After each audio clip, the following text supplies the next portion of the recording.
because it really doesn't matter. I don't know why skin color is such a big deal, but since the left makes it a big deal, there you go. Look what happened. Now explain that, please, Lucy. I mean, and no, Wyoming voted for Romney, by the way, right? According to the election map, it went Romney's way. So you know that they're out there. Well, it's Wyoming's racist, man. They don't like Obama because he's black. Well, they overwhelmingly voted for a black female. Maybe they don't like Obama because he's male.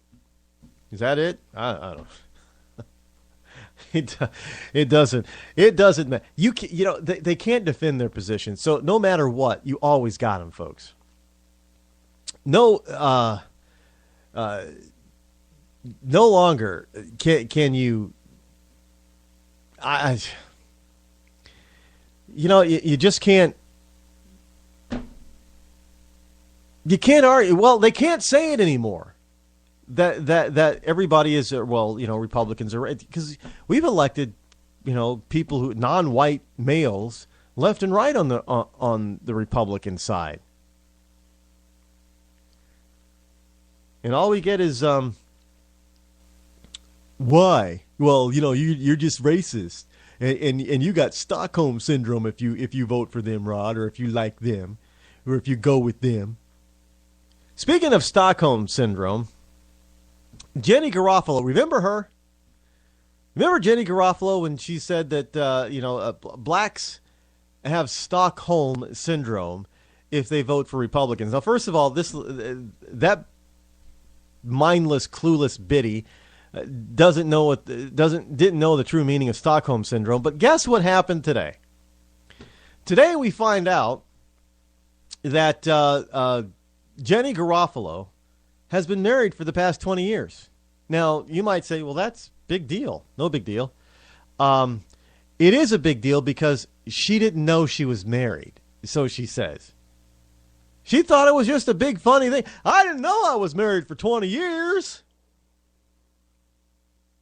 And it only came to light because her husband, now ex-husband, wanted to get married. And his lawyer, I guess, somehow, the story is his lawyer dug it up. Like, does a lawyer go around checking to see if you've been married before? I'm being serious here. Think about this for a second. You hire a lawyer, maybe, because you want to have a prenup. So you hire a lawyer. Is it standard procedure for your lawyer to go around making sure that you aren't married still? If you think you're not married, you've been single. So this guy's been single for thinking he's been single for 20 years, and so is Jenny Garofalo. They couldn't find anybody until, Jenny Garofalo still hasn't found anybody to marry her, evidently. But, her husband couldn't find anybody in the last 20 years that wanted to marry him, or that he wanted to marry. Well, folks, if you believe the story that she didn't know and that her husband didn't know, I got some land for you, some really good land down in Florida to sell you. This is ridiculous. These are the people that we're supposed to be looking up to. That are always interviewed by the lamestream media to give their opinion. And this bimbo claims that she didn't know she was married, and the only way that she found out was that her husband told her so they could get a divorce so he could get married to another woman, and then the only way that he found out is because his lawyer did a marriage check. They got married evidently in Las Vegas at a drive-through chapel. Something tells me he knew all along. And he was like, hey, dude, I really want to marry this girl, but I'm really married to Jenny Garofalo right now, so we got to do something about that. I'm sorry, you just don't know. I mean, there's no possible way you can't know. I don't care how drunk you get. You went to the chapel. You obviously remember going there. Well, I didn't think it was for real. Well, the minister said, or justice of the peace said, do you take him and do you take her? And you both said yes, and I now pronounce you man and what? Do you think they do it as a joke? Well, we are talking about Jenny Garofalo here and the left. It's hilarious, these people. They're absolutely hilarious. Yeah, so, where was that story? That's another story I got to find and post on rodeccles.com after the show is completed for this evening. Here's from Newsmax. I told you this, folks. I told you that he was actually going to believe this. That if we reelected Obama, he was going to say and believe that he had a mandate to do whatever he wanted to do. And here it is. Obama says, here, Newsmax, I have a middle-class mandate on fiscal cliff. President Barack Hussein Obama said earlier today that his reelection gives him a mandate to help the American middle class. But he doesn't presume that his opponents agree with all of his ideas. Oh, really? He says, I've got one mandate. I've got a mandate to help middle-class families. Obama said in a wide-ranging news conference just a week after winning his re-election bid. I told you, folks, this was going to... Look, all bets are now off, folks. This guy is going to try to do whatever he can get away with. He is going to try to do whatever he can get away with. No, he's not even going to try. He's going to do whatever he can get away with. And he will look for a way, both legal and non-legal, to get away with doing whatever he wants to do. Because he's going to say, I have a mandate. American people voted for me. They knew what I stood for. I have a mandate to raise your taxes. I have a mandate to get rid of military. I have a mandate to get rid of nukes. I have a mandate to stab Israel in the back. Don't doubt me. This is what he believes.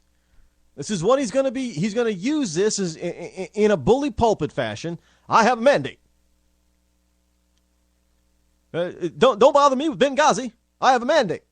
People reelected me, even knowing about Benghazi. Well, people didn't really know about Benghazi because the mainstream media was trying to cover it up. Now, the president said this. He spoke 2 days ahead of his first talks with congressional leaders to avoid a jump off the fiscal cliff of $600 billion in tax hikes and spending cuts looming at the end of this year.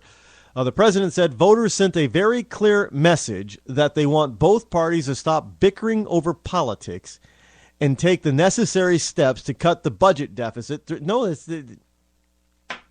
Look, I wouldn't have said that the American people have sent a message to Mitt Romney to just hack and slash the budget if he would have won.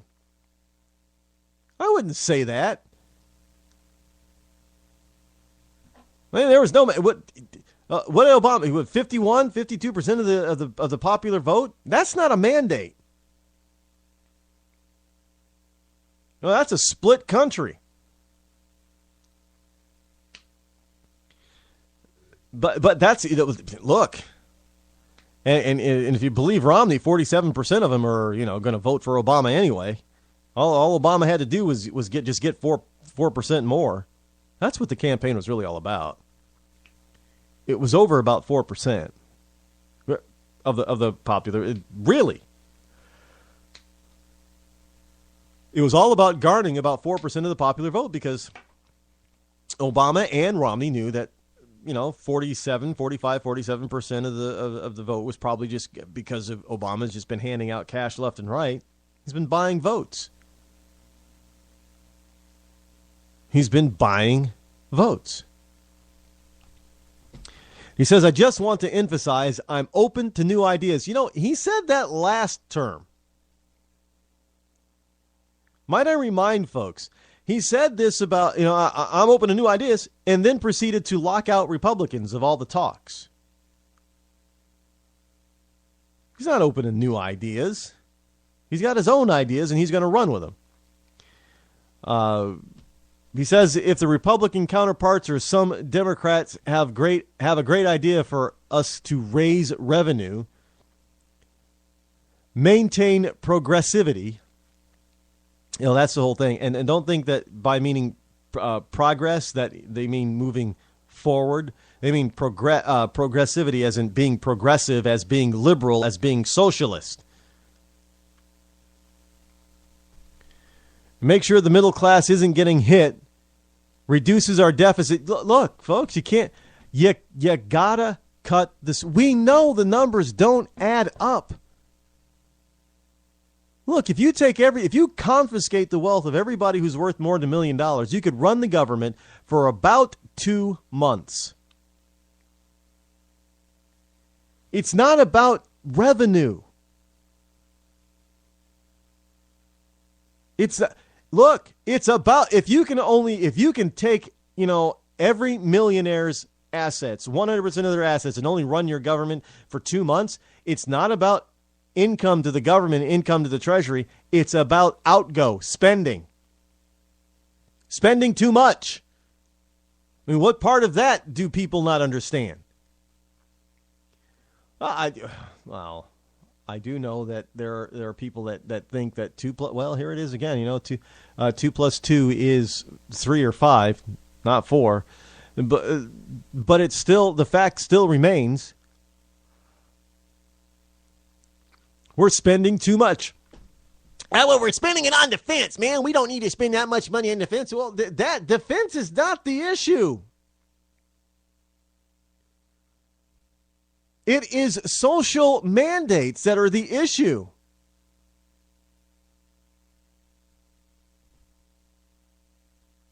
Look, half of our budget, a little over half of our budget goes to non-defense items,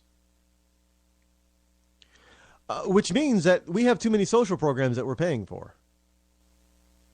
That the federal government, it's not meant to be done at the federal level. I know that there are now enough people that think that, they deserve whatever they're getting from the government. So, they're going to continue to vote for people who are going to give them some. I'm going to get mines. You need to get yours too. I'm getting mines. Well, you know what? I use that dialect for a reason. It is to emphasize the ignorance of people who believe such stuff. And it's usually, that type of accent usually comes from blacks. Why? Because Democrats have put blacks in that position. You people really need to understand it. Look around. Do you think the Republicans are responsible for California, for Detroit, for Buffalo, New York? Do you think Republicans are responsible? Those are bastions of liberalism. They're running the schools. They're running the city halls. Oftentimes, they're running the state governments. Who do you think's responsible? It isn't the Republicans. They're not in power in those places. It is the liberal Democrats that are putting you in your place, and you are letting them. And your lack of education is proof. Now, you talk about education. Well, then you should be running to Republicans because they want to give you the choice to send your kid wherever you want to send them. Now, think about that. We want to give parents the choice to help their kids get a better education. And Democrats are saying no, and you got blacks and other poor minorities siding with the Democrats. Now, Jenny Garofalo, can you tell me again who really has Stockholm Syndrome?